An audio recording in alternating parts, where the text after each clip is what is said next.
তো আমি এই মুহূর্তে দাঁড়িয়ে বর্ডার টু সিনেমাটার ফুল রিভিউ আমি করতে চলেছি। সকাল সকাল আমি দেখে এলাম সিনেমাটা কেমন হলো। প্রথমে আমি তোমাদেরকে বলে দিই যে বর্ডার ওয়ানের সাথে যদি তোমরা কম্পেয়ার যদি করো, বা যদিও মানে বর্ডার ওয়ানের কথা তোমাদের কন্টিনিউয়াসলি মনে পড়বে থ্রু আউট দ্য ফিল্ম।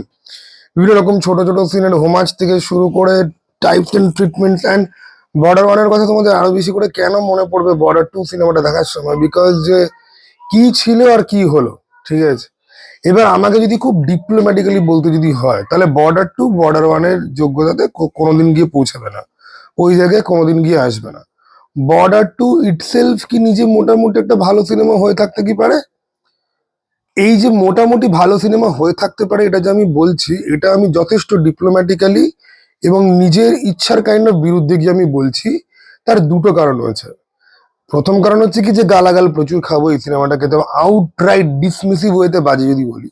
আর দ্বিতীয় কারণ হচ্ছে কি, যে অনুরাগ সিং এর ডিরেক্টরটা, এর যে ট্যালেন্ট সেটা মাঝে মাঝে কিন্তু বুঝতে পারা যাচ্ছে। এই লোকটা কেসরি বলে একটা ফিল্ম বানিয়েছিল, ওই সিনেমাটা তোমরা দেখবে, অসাধারণ সুন্দর একটা ফিল্ম। এবং এর যে একটা ভিজুয়ালাইজেশন রয়েছে না, এটা একটা ভিজুয়াল আইডিয়া রয়েছে একটা ওয়ার ফিল্ম কিরকম দেখতে হবে, বা যুদ্ধের যে অ্যাকশন সিন কিরকম হবে, সেটা খুব ক্লিয়ার, এবং সেটা কিছু কিছু জায়গাতে হিউজ ভাবে কিন্তু ওয়ার্ক করে। কিন্তু যেটা সিনেমাটাকে ড্র্যাগ করে নিয়ে একদম মানে নর্দমায় নিয়ে গিয়ে ফেলে দেয়, সেটা হচ্ছে কি বাজে ভিজুয়ালস। দেখো, টিজারটা যখন বেরিয়েছিল তখন এটার ভিজুয়াল নিয়ে প্রচুর ক্রিটিসিজম হয়েছিল, প্রচুর ট্রোলিং হয়েছিল, অনেক সমালোচনা হয়েছে। ট্রেলার যখন আসে তখন লোকজন প্রশংসা করে, ইনক্লুডিং মি। কারণ ট্রেলারটার সময় ওরা কিছু কালার কারেকশন করে, কিছু ব্রাইটনেস চাপিয়ে চুপিয়ে, আর ট্রেলার আমরা মোটামুটি ল্যাপটপ আর ফোনেই আমরা দেখেছি। কিন্তু বিগ স্ক্রিনে তুমি যখন সিনেমাটা যখন দেখবে, তখন না লুকোনোর না কোনো জায়গা নেই। এই সিনেমাতে প্রচুর জিনিসপত্র যেগুলো ক্লিয়ারলি গ্রিন স্ক্রিনে শুট করা হয়েছে, এবার তোমার কাছে ওগুলো যদি আলাদা করে ধরা না যদি পড়ে, তাহলে তুমি সিনেমাটা অনেক বেটার এনজয় করবে। বাট তোমার কাছে যদি ধরা পড়ে, তাহলে বারবার না তুমি ওই ছিটকে যাওয়া মার্ক একটা এক্সপিরিয়েন্স হবে, ঠিক আছে। তোমার কাছে ওটা, তুমি ওটা দেখতে পাচ্ছ ভাই, তুমি ওটা ইগনোর করতে পারছো না, ঠিক আছে। গল্প লেভেলে আমি যদি বলি, 3 ঘন্টা 19 মিনিট ধরে এই সিনেমার গল্প। প্রথমে ক্যারেক্টারদের ইন্ট্রোডাকশন করিয়ে, তারা কে কি, তাদের মধ্যে বন্ধুত্ব শত্রুতা এসব দিয়ে করে, তারপরে সেকেন্ড হাফে গিয়ে, এবং দেখো সানি দেওয়ালের এন্ট্রির পরে, অনেক পরে আবার সানি দেওয়াল কিন্তু আসে। তার আগে অন্যান্য ক্যারেক্টারগুলোকে স্পেস দেওয়া হয়, which is a good thing, ঠিক আছে। কারণ এই যে জেনারেশনাল ট্রানজাকশন যে ব্যাপারটা বা ট্রানজিশন, ওকে, সেই ব্যাপারটা কোথাও গিয়ে এই সিনেমার মধ্যে এস্টাবলিশ করার চেষ্টা করে, এবং সেটা মোটামুটি ওয়ার্ক করে আমি বলবো। খুব আহামরি কিছু ভালো নয়, কিন্তু ওয়ার্ক করে। এইখানে একটা কথা বলি, বরুণ ধাওয়ান কিন্তু নিজের সেরাটা কিন্তু এই সিনেমাতে দিয়েছে। এই সিনেমাটা দেখলে পরে আরো বেশি তুমি এটা বুঝতে পারবে, তাকে নিয়ে যে ট্রোলিং গুলো করা হয়েছে সেগুলো অহেতুক এবং আননেসেসারি। বরুণ ধাওয়ানের কাজকর্ম কিন্তু যথেষ্ট ভালো। ইট ইজ দিলজিৎ দোসাঞ্জ আর সুনীল শেট্টির ছেলে। সুনীল শেট্টির ছেলে হচ্ছে কি ওয়ার্স্ট অফ দ্য মানে পাঞ্চ, ঠিক আছে। এদের চারজনের মধ্যে সব থেকে খারাপ। সব থেকে ভালো হচ্ছে গিয়ে সানি দেওয়ালের পারফরমেন্স, একদম টপ নচ লেভেলে। তার পারফরমেন্স নিয়ে কিছু বলার জায়গা থাকে না। দেন বরুণ ধাওয়া, দিলজিৎ, তারপরে দিলজিৎকে একটু কমেডি করানো হয়েছে, ঠিক আছে। এবং দিলজিৎ কমেডি মোটামুটি ভালোই করে, ওকে।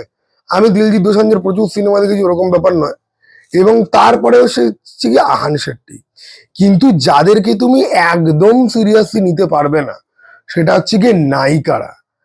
নায়িকারা পুরোপুরি কার্ডবোর্ডের পুতুল। তাদের মুখ নড়ে না, তাদের এক্সপ্রেশনের কোনো মা বাবা নেই। এবং ভাই তাদের মানে ভাই দুঃখের সিন সুখের সিন, তাদের এক্সপ্রেশন ভাই, ভাই এই মহিলারা ভাই যখন মানে কি বলবো, মানে আমি তোমাদেরকে কিভাবে বোঝাই, যে এই মহিলাদেরকে দেখলে পরে না আমরা আরো বেশি বুঝতে পারি যে 1990 বা 2000-এর ওই সময় যে সমস্ত নায়িকারা ছিলেন, তাদের যদি কোনো সিনেমাতে যদি স্ক্রিন প্রেজেন্স অল্প যদি থাকতো, তারা তাদের অভিব্যক্তি দিয়ে তারা যেটুকুনি সময় থাকতো তোমাকে, তোমার অ্যাটেনশনটাকে অ্যারেস্ট করে রাখতো। এদের না আছে ব্যক্তিত্ব, না আছে ট্যালেন্ট, না যে দেখে বিশাল কিছু দেখতে বিশাল কিছু সুন্দর, ঠিক আছে। এদেরকে নিয়ে যত কম কথা বলবো তত ভালো। আচ্ছা, এই সিনেমার গান আর ব্যাকগ্রাউন্ড মিউজিকের মধ্যে গানগুলো কিন্তু আমার মোটামুটি বেশ ঠিকঠাক লেগেছে। ব্যাকগ্রাউন্ড মিউজিক কিছু কিছু জায়গাতে ভালো, কিছু কিছু জায়গাতে খুব একটা বেশি ওয়ার্ক করে না। ব্যাকগ্রাউন্ড মিউজিক ইমোশনাল সিনগুলোতে একটু হলেও পরে তোমার ওয়ার্ক করে। এই সিনেমাতে ইমোশনাল সিন এবং অ্যাকশনের সিন প্রচুর রয়েছে, যেটা না ওই মানে ফিল্মটাকে না ওই কোন রকমের ঠেকনা দিয়ে তুলে রাখার মতো। প্রথম হাফটা মোটামুটি তুমি একটা বোরিং জিনিস তুমি বলতে পারো, বাট ঠিক আছে চলো, বিল্ড আপ হচ্ছে বলে তুমি এগ্রি করবে, চলো বোরিং তো বিল্ড আপে তো হবেই, ওকে। কিন্তু এখানে অনেকটা ছোট করা যেত, 3 ঘন্টা 19 মিনিট তো। এই সিনেমাটা মোটামুটি 2.5 ঘন্টার মধ্যে শেষ করা কিন্তু যায়, 2 ঘন্টা 20 মিনিট থেকে 2.5 ঘন্টার মধ্যে শেষ করা কিন্তু যায়। তবে হ্যাঁ, ওটা আবার করলে পরে অনেকের মনে হতো যে রাশড, ঠিক আছে। আজকাল দেখবে ইউটিউবাররা সবাই বলে যে ফিল্মটা খুব রাশড, আমিও বলি, ঠিক আছে। তো ব্যাপারটা হচ্ছে কি যে ওই একটা জগা খিচুড়ি মার্কা ব্যাপার আছে। তবে হ্যাঁ, it is far better than পুষ্পার মতো অকারণে লেংদি সিনেমা, ঠিক আছে, ওকে। বা আমাদের ম্যাট্রিক্স এর ব্যাটম্যান যেরকম 3 ঘন্টা ধরে চলে, ঠিক আছে, অত্যন্ত স্লো স্লো বার্ন সিনেমাও না, যাই হোক। তো এই সিনেমাটার কিন্তু মোটামুটি আমি বলবো যে এডিটিং এ একটুখানি হলেও সমস্যা রয়েছে, ভিজুয়ালের মান একেবারেই ভালো নয়। এবং তোমরা যত বেশি পয়সা দিয়ে যত বড় হলে দেখবে, তত বেশি তোমাদের মাথা চমকাবে যে এত জঘন্য ভিজুয়াল ভাই, ঠিক আছে। শুধুমাত্র ডিরেক্টরের ট্যালেন্টে অ্যাকশন সিন আর ইমোশনাল সিনগুলো একটুখানি আপলিফট হয়, আর কিছু অভিনেতার পারফরমেন্স, তার উপরে কিন্তু সিনেমাটা কিন্তু দাঁড়িয়ে আছে। তো it is kind of like না, 50% of the film is actually good and 50% of the film is actually bad. আর আমি যদি পুরো গল্পের সাথে বর্ডার ওয়ানের কি কানেকশন ওসবে নিয়ে যদি যাই, তাহলে আমি বলছি রিভিউ অনেক বড় হয়ে যাবে, আমি অত কিছু ঢুকতে চাইও না, ঠিক আছে।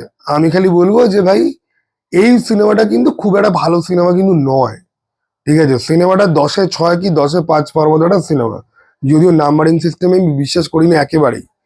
এই সিনেমাটা ভালো কাদের লাগবে, যারা প্রপার বিজেপি, আমি শর্ট রিভিউতেও বললাম, যারা পুরোপুরি রাইট উইং, যারা কোনো দেশাত্মবোধক সিনেমা মানে এটা দুর্ধর্ষ হয়েছে বলে আগে চিৎকার দেয়, তাদের জন্য এই সিনেমাটা রিয়েলি বলছি মাস্টারপিস লাগবে। কারণ আমি এর থেকে প্রচুর খারাপ সিনেমা দেখেছি, কিন্তু আমাদের দেশের যত ওয়ার ফিল্ম আছে, এলওসি কার্গিল বলি বা পল্টনের মতো সিনেমা বলি, বা শর্ট টাইমের একটা সিনেমার কিছুদিন মনে পড়ছিল না, ঠিক আছে, আমি আমাদের দেশে প্রচুর ভালো ওয়ার সিনেমা দেখেছি, ঠিক আছে। সেই সিনেমার আশেপাশে এটা কিন্তু আসে না, বর্ডারের আশেপাশে তো এটা একেবারেই আসে না।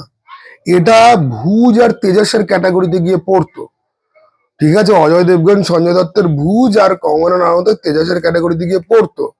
এবং এটার যা ভিজুয়াল কোয়ালিটি, তাতে অনেকটাই ওরকমই মনে হয়। কিন্তু ভুজ আর তেজাস ছিল আনবিয়ারেবল সিনেমা, কারণ গল্পর স্ক্রিপ্টে লিটারালি কোনো মাথা মুন্ডু ছিল না। এখানে কিছুটা হলেও আছে, ডিরেক্টরের কাজে যে ইন্টারাপশন হয়েছে প্রচুর, সেটা খুব ক্লিয়ার। এবং আমি তোমাদেরকে বলে দিচ্ছি, এই সিনেমাটা যদি সামহাউ, যদিও সিনেমাটা ফ্লপ করবে না, বাট যদি সিনেমাটা ফ্লপ যদি করতো না, তাহলে আমরা 6 মাস 1 বছর বাদে অনুরাগ সিং এর সাথে জেপি দত্ত বা সানি দেওয়ালের কিছু একটা প্রবলেম, এসব কিন্তু আমরা কিন্তু শুনতে পেতাম, ঠিক আছে, যে এই ইস্যু হয়েছিল ওই ইস্যু হয়েছিল। কিন্তু এই সিনেমাটাকে কোনোদিন একাডেমিক্যালি একটা সিনেমার কিরকম হওয়া উচিত, কারণ সিনেমার নিরিখে এটা জাজ হবেই না। এটা একটা দেশাত্মবোধক প্রাইড, রাইট উইং প্রাইড, ওই ইয়েতে চলে যাবে। ফলে অ্যাকচুয়াল সিনেম্যাটিক কনভারসেশন বা সিনেম্যাটিক কাটাছাড়া এটা নিয়ে হবেই না। আর কেউ যদি অনেস্টলি এই সিনেমাটা রিভিউ দিয়ে সিনেমাটাকে বাজে যদি বলে, তাহলে প্রচুর ইউটিউবাররা কিন্তু বসেই রয়েছে যে কেউ যদি এই ইউটিউবারকে গালাগাল যদি দেয়, তাহলে আমরাও উঠে গিয়ে গালাগাল দেওয়া কিন্তু আরম্ভ করবো। তো এইটার উপরে এই গোটা সিনেমাটা কিন্তু দাঁড়িয়ে আছে।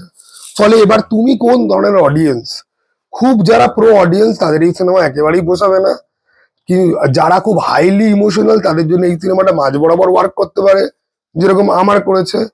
আর যারা হচ্ছে কি পুরোপুরি অন্ধ ভক্ত, তাদের জন্য এই সিনেমাটা golden globe, Oscar, golden lion থেকে আরম্ভ করে সমস্ত অ্যাওয়ার্ড পাওয়ার যোগ্যতা কিন্তু অবশ্যই রাখে। এবার এই 3টে অডিয়েন্সের মধ্যে তুমি কোন ক্যাটাগরিতে পড়ো সেটা তুমি বুঝে নাও, সেই মতো তুমি দেখতে যাও। তবে আজকে সরস্বতী পুজো, প্রেমিকা থাকলে পরে কুলের আচার খেয়ে বাবা মাকে প্রণাম করে প্রেমিকাকে নিয়ে ঘুরতে বেরো, ঠিক আছে। সিনেমা দেখা আজকের জন্য নয়, আমাদের মতো প্যাথেটিক লুজার, ঠিক আছে, সিঙ্গেল যারা রয়েছে, আমি যেরকম ভুলেই গেছিলাম যে আজকে সরস্বতী পুজো, ওকে, সারা রাত অফিস করে এসছি, ওকে, এসে 2 ঘন্টা ঘুমিয়ে উঠে আমি সিনেমা দেখতে চলে গেছি। তো যে রাস্তায় বেরিয়ে পরে বুঝতে পারছি যে ভাই এইরকম জামা, এইরকম ভেতরের গেঞ্জি দেখতে পাওয়া যাচ্ছে, ঠিক আছে, এইসব পরে রাস্তায় বেরিয়েছি। এবার আজকে সবাই পাঞ্জাবি আর শাড়ি পরে সবাই বেরিয়েছে, ঠিক আছে। যাই হোক, এনিওয়ে, তো এই ছিল কি আমার বক্তব্য। ছোটটা ভাই, আবার জন্য দেখা ভাই।